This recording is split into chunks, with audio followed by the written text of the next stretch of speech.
Hello again, welcome to the Ref Show. We have Mark Lawrenson on the panel, joining Dean Mohareb this week. It's all about two games in the Premier League, really. You won't hear too much about some excellent performances that there were from referees, and for balance we'll refer to those on the show as well. You will hear about two performances and two referees in particular. You'll also hear that they were on a stag do during the week. Now let's deal with that first of all before we come to the matches in question. And certainly one performance was among the worst that Keith Hackett says he's ever seen in the Premier League, and there's plenty of reasons why. But it's emerged since that a number of Premier League referees assembled during the week in Marbella in Spain. Good luck to them. What's the problem? So I don't make any difference. When they were back Wednesday, they got permission. Doesn't make any difference, does it? Players go away. We've all been on stag do's, haven't we?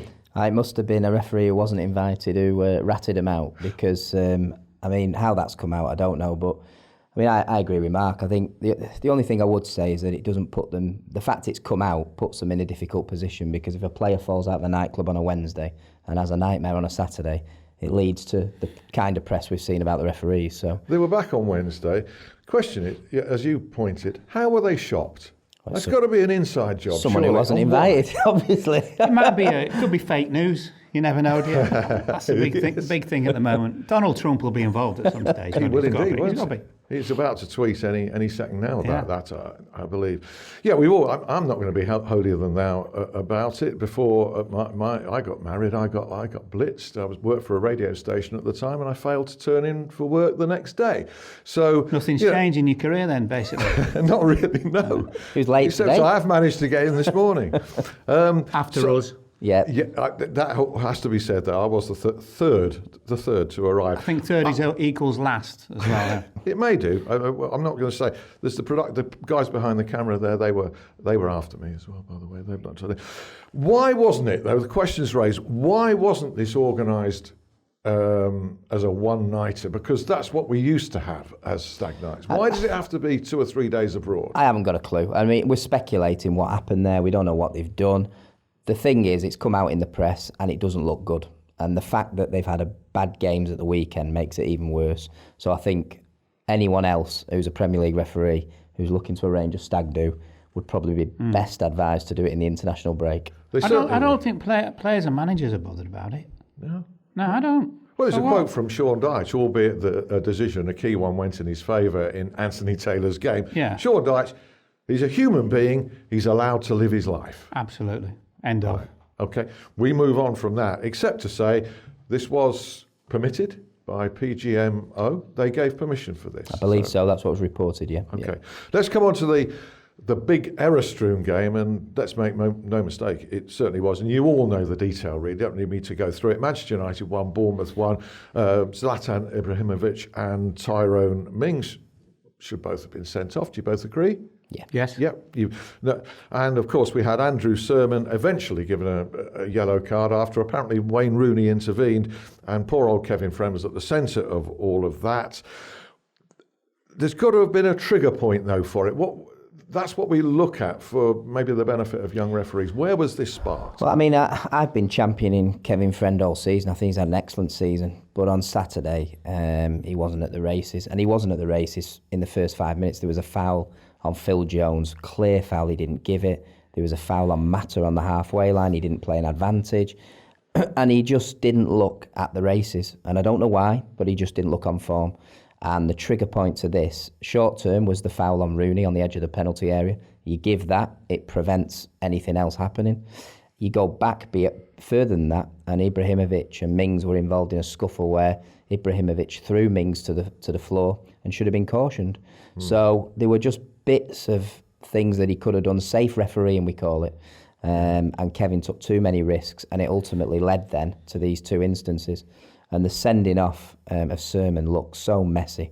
And as you say, somebody's advised him. I don't know whether it's Rooney or when it's the assistant or the fourth official. But that shows to me as well that his head wasn't on it, because you know when you've cautioned a player and you know when it's a second caution. It was like the bad old days. The players ended up refereeing the match, didn't they? Yeah, they did. Which rarely ever happens anymore because of the way the referees are. But they were just refereeing the game in the end. Yeah.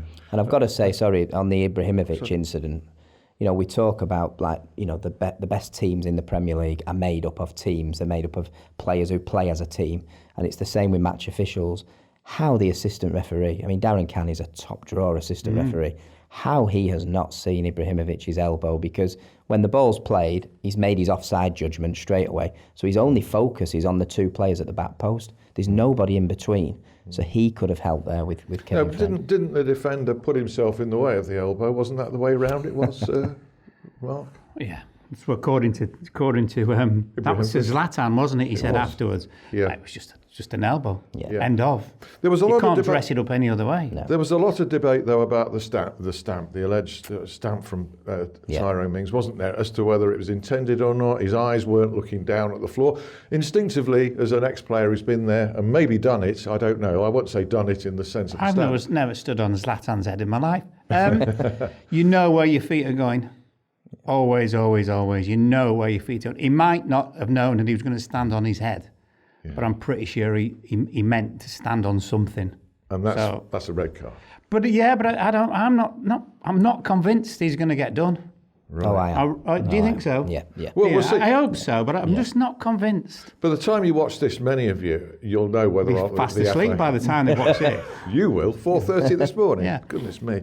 Let's come on to some good performances. We're going to save Anthony Taylor's game for the second part of the ref show. We want to balance this out because there were some good performances. Notably, Bobby Madley. Glenn Turner blogged this game. This was Liverpool 3, Arsenal 1. I was at it. And he said simply outstanding from the referee and from Liverpool, by the way. It was good. No, it was. I can't really remember anything. The only thing is, there might have been a second yellow for Emre Can. Yeah. The fact he went into the tackle with, I think it was Matip. Yeah. So the two of them went in, so I'm not sure what Bobby Madley actually saw, but I think Can got the first knockings of, I don't know who he tackled, was it Welbeck or Walcott? I think it might have been Walcott. So he could have gone, but hey. You're nodding to that as well, Dean. Yeah, I thought Chan should have gone, but I thought Bobby Madley overall had an excellent game. And he's one of these referees now who's maturing and settling into the Premier League very nicely. Fitness and positioning improved, said Glenn Turner, and quality advantages in that game, which made it an even better game than it was. Absolutely. Martin Atkinson, Sunderland 0, Manchester City 2. They're looking ominous, aren't they, City, at this moment? Yeah, I would still have reservations about them defensively, but they're the best five-a-side team in the league. The front five players are unbelievable, better than any other team, including Chelsea. And we're not mentioning Martin Atkinson, which means he had a very good game. Absolutely. Yeah. And Michael Oliver, Spurs 3, Everton 2, another excellent game. There was a query, should Spurs have had a first-half penalty for Kane being wrestled in the area? I think it was raised on the RefCam blog. Williams might have been sent off for that. You're kind of going on with the query, but only the query. Other than that, it was a good performance. We'll come to head injuries in part 2 of the ref show, because we thought we got to a position where referees would automatically stop a game if there was even the suggestion of head injury, but you've picked a couple of instances where that has not applied, and it's quite dangerous. We'll also look at the Championship, and there have been some big games there. It's really boiling up at the top there, isn't it? Newcastle, are they going to win it by a street, as they appear to be doing at the minute? No, I think they will, and Gale should be back soon as well, shouldn't he? So that's only going to help. And Brighton, unfortunately, my own club, is having another bit of a wobble, but I think those two will be automatic, most definitely. I still think Brighton will make it. You do? The rest is just, I can't believe Leeds' run has lasted so long. They've done fantastic. Sheff Wednesday, Reading, Huddersfield, all those teams. It's a big scene, and there were some big games over the weekend, not least Huddersfield and Newcastle. Newcastle winning by three goals to 1, despite only having 25% of the possession. I was reading. Roger Rees was the referee there, and he's had plenty of stick on this show this season, so it's only fair to record I've not heard him mentioned in dispatches once, which is always a good sign. No, and he's a very good Championship referee, is Roger, and he proved that on that game.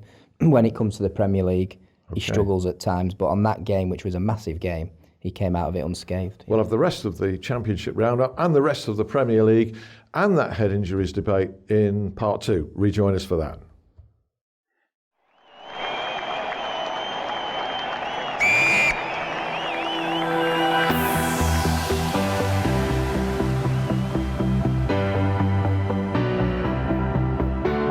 You see, with soccer, everyone's the expert. But always remember, there's only one ref. And they don't get to become the real expert without advice from people who've seen it, done it, And got the T-shirt. from Little League To the Premier League.